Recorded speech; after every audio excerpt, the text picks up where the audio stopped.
E aí pessoal, tudo bem? Aqui Paulo Brainer, só avisando para vocês antes de começar a nossa aula que a vacinação contra a Covid-19 já está disponível para os adolescentes a partir dos 12 anos. Então não fica de fora dessa, pois é importante que todos estejam vacinados. A vacinação acontece todos os dias, de segunda a sexta, a partir das 8 até as 15 horas. Sábados e domingos, das 8 ao meio-dia, lá na quadra da Escola Pereira Carneiro. Os adolescentes que estão na zona rural devem procurar a unidade de saúde mais próxima e fazer o agendamento da vacina, tá? É importante que vá acompanhado de um responsável maior de 18 anos. Então, galera, tá esperando o quê? Vamos juntos combater esse vírus. Atenção, porque vai começar a aula de matemática. Boa tarde, galera. Vamos para mais uma aula de matemática. A nossa aula de hoje é falando sobre o resumo, a nossa revisão para a prova, não é verdade? Então vamos falar dos números racionais, certo? O que seria o conjunto dos números racionais? Lembrando que os conjuntos numéricos começam pelos naturais, depois vem os inteiros, depois dos inteiros vem quem? Vem os racionais, ok? Então vamos começar pelo seguinte caso. O que seriam os números racionais? Os números racionais são aqueles números onde eles podem ser escritos por fração, né?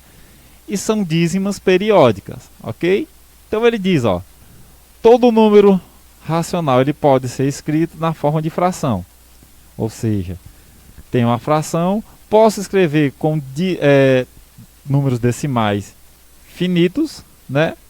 E também infinitos, certo? O que seria uma dízima periódica? A dízima periódica é quando, por exemplo, eu faço uma divisão, certo? E esse número vai ter uma repetição de números na sua resposta. Como, por exemplo, eu tenho aí 1,3333, então vocês podem ver que o 3 ele vem se repetindo, certo? Quando tem essas reticências, quer dizer que o número é infinito, ok? O que seria uma dízima periódica de período 3, certo? Então, ó, percebam aí que eu vou ter aí, ó, 1,45, 45, 45 e assim sucessivamente, ok? O outro, eu tenho uma dízima de período 45, onde o primeiro número é 45, mas o restante é diferente dele, certo? Então, ele diz que o 62 é o antiperíodo e o 45, o 62 é o período e o 45 o antiperíodo, ok? Esses números eles podem ser escritos em forma de fração. Como? Vamos ver. Se eu tenho uma dízima ali que diz que 2,565656 infinitamente, ela pode ser escrita em forma de fração. Então eu coloco logo o x igual a 2,56, não é verdade? Lembrando que o 56 ele é o período dessa dízima, ok? Igualo x igual a 2,565656, certo? Depois vou multiplicar tanto x quanto a dízima por 100. Eu fazendo isso, eu vou ter o quê? 100x igual a 256,5656. Percebam que é interessante deixar a dízima igual à original, certo? Ou seja, começar do 56. Depois que eu fiz isso, basta subtrair. Qual? O 2 de 1. Ou seja, o 2 seria a multiplicação por 100 e o 1 é o estado original da dízima, certo? Então, fazendo isso, eu tenho o quê? 100x menos x, que é igual a 256,5656 menos 2,5656 e assim sucessivamente. Fazendo essa subtração, eu vou perceber o seguinte caso, ó. Eu vou ter lá 99x, né, que é igual a 256 menos 2. Opa, professor, mas cadê a dízima? Como as dízimas elas são iguais, elas podem ser cortadas, certo? Ó, 56, 56, infinitamente, pode ser cortado do outro lado, que está em vermelhinho aí. Então, vou ter lá 99x, que é igual a 256 menos 2, né? A resposta vai ser o quê? 99x, que é igual a 254. Então, agora eu vou fazer o quê? A fração geratriz. O 99 que multiplicava x, ele passa dividindo 254. Então, eu tenho aí a fração geratriz, que é x igual a 254 dividido por 99, certo? Vamos a um primeiro exemplo aí dos números racionais, certo? Então ele diz, na reta numérica, cada letra representa um número do quadro. Associe cada letra da reta ao número correspondente. Então eu tenho uma retazinha numérica aí, né? E tenho várias letras, que vai do A até o F, certo? Até o G. Opa, vamos lá. A, B, C, D, E, F, G, H, né? Então ele quer que você mostre apenas aonde está a letra A, 0,25, o 1,36, perceba que ela é uma dízima que tem um tracinho em cima do 6, certo? O 14,5, ok? Então vamos lá. Primeiramente, eu tenho 0,25. Percebam que ele é um número positivo, então ele vai estar do lado direito do zero, ok? Só que 0,25 ele vai estar entre quem? 0 e 1, né? Então aí eu já posso dizer que é a letra D, ok? Na letra B eu vou ter o que? 1,36, com o tracinho do lado, que quer dizer uma dízima em cima. Mas o 1,36 ele é maior que 1 e menor que 2, né? Então ele vai estar entre esse intervalo de 1 e 2. Então seria a letra F, ok? A letra C eu tenho que fazer primeiramente a divisão de 14 por 5, né? Aonde eu vou ter a resposta o quê? 2,8. Opa, 2,8 é maior que 2, mas é menor que 3. Então ele vai estar entre o intervalo de 2 e 3, né? Então seria a letra C, ok? No segundo exemplo, ele diz o seguinte: escreva as frações em forma de números decimais. Então eu só vou fazer a divisão, né?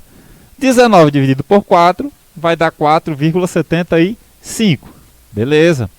Na letra B, 4 dividido por 3, que vai dar 1,333 e assim infinitamente, ok? No exemplo 3, ele diz o seguinte: escreva os números decimais em forma de fração. Eu tenho 0,36, ok?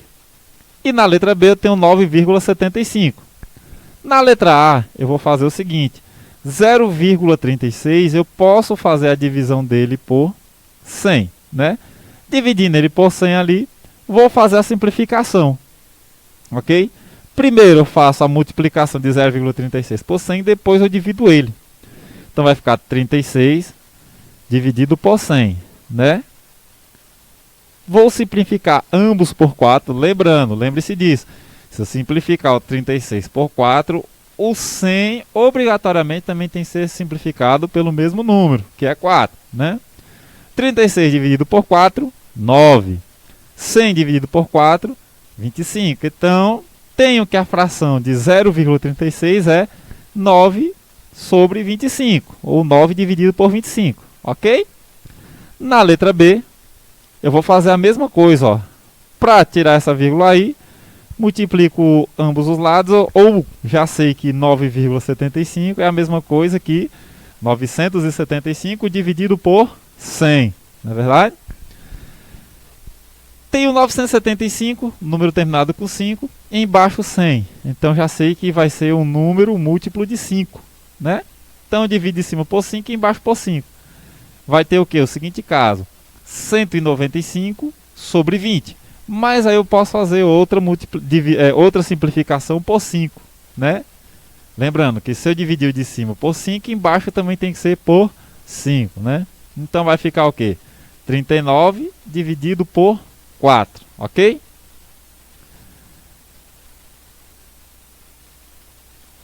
Vamos agora falar de proporcionalidade, certo? Ou seja, proporcionalidade entre grandezas. Mas o que seria grandezas?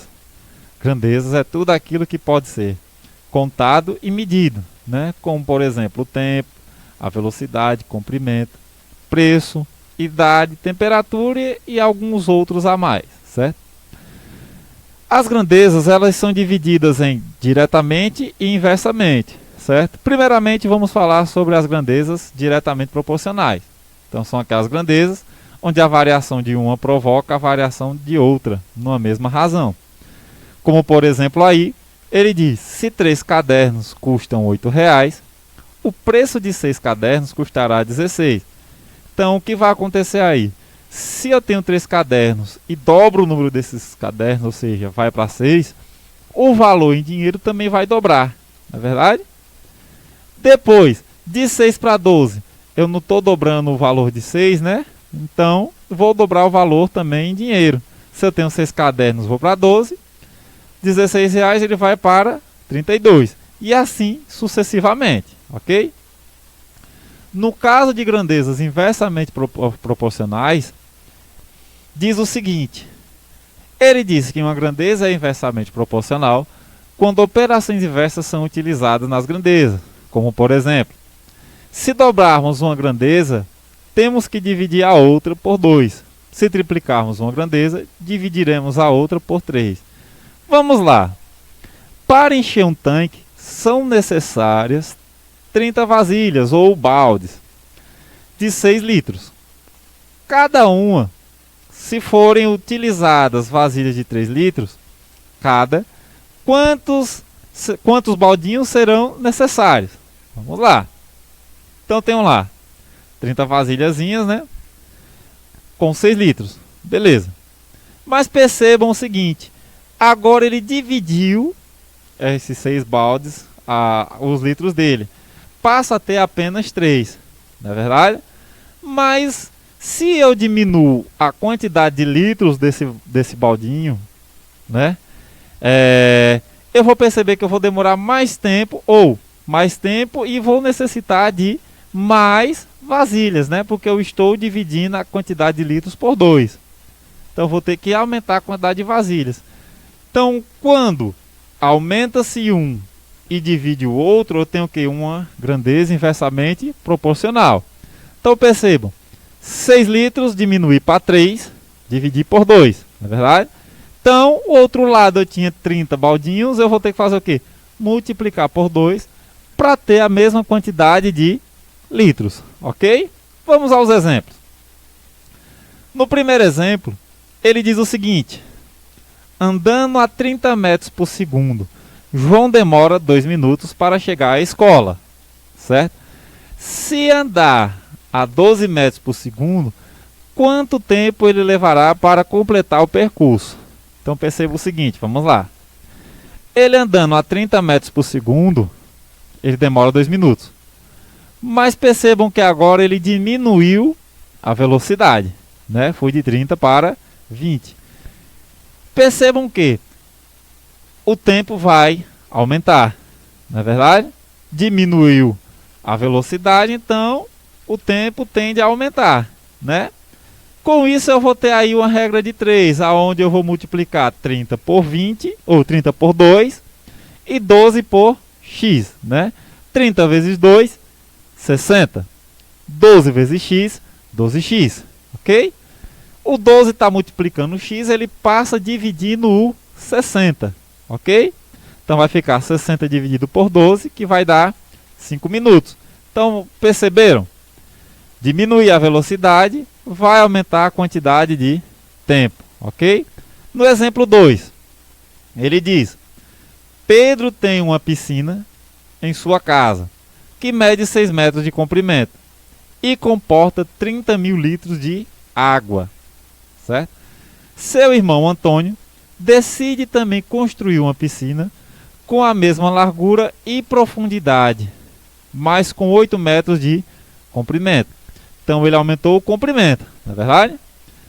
Quantos litros de água cabem na piscina de Antônio? Então percebam lá. Eu vou ter que Na piscina de Pedro eu tenho 6 metros, né, de comprimento. E essa piscina vai comportar 30.000 litros. Mas Antônio vai construir uma com 8 metros. X seria a quantidade de litros em água, não é verdade? Se eu aumento aí o comprimento, logicamente também vai aumentar a quantidade de litros, não é verdade? Então perceba, aumentei o comprimento, também vai aumentar a quantidade de água, né? Então vou fazer lá aquela multiplicaçãozinha em x, né? Ou seja, 6 vezes x e 8 vezes 30.000, ok? Então, 6 vezes x, 6x, 8 vezes 30.000 vai dar 6x, que é igual a 240.000, ok? X é igual a 240.000 dividido por 6, né? Então a piscina de Antônio vai caber quanto? 40.000 litros de água, ok? Vamos para o exemplo 3 aí. Em uma lanchonete, Lady Jane prepara suco de morango todos os dias. Em 10 minutos é utilizado 4 liquidificadores. A lanchonete consegue preparar os sucos que os clientes pedem para diminuir o tempo de preparo. Lady Jane dobrou o número de liquidificadores. Quanto tempo levou para os sucos ficarem prontos com os liquidificadores funcionando? Então, se ela dobrou a quantidade de liquidificadores, que eram 4 liquidificadores, passou para 8 liquidificadores, não é verdade? Se 4 liquidificadores demoravam 10 minutos, 8 liquidificadores vai fazer o quê? Diminuir esse tempo, não é verdade? Então, ó, aumentei a quantidade de liquidificadores, diminui, né, o tempo. Então, beleza. Vai ficar como? 8 vezes x, que é igual a 4 vezes 10, que é 40, ok?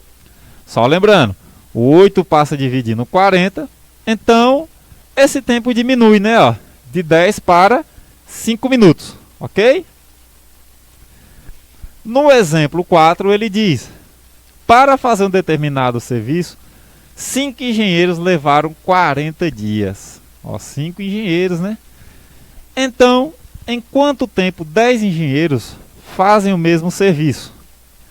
Analisem aí. Se eu aumentar a quantidade de engenheiros, diminui a quantidade de dias, não é verdade? Então, ó, tinha 5 engenheiros, aumentei para 10 engenheiros.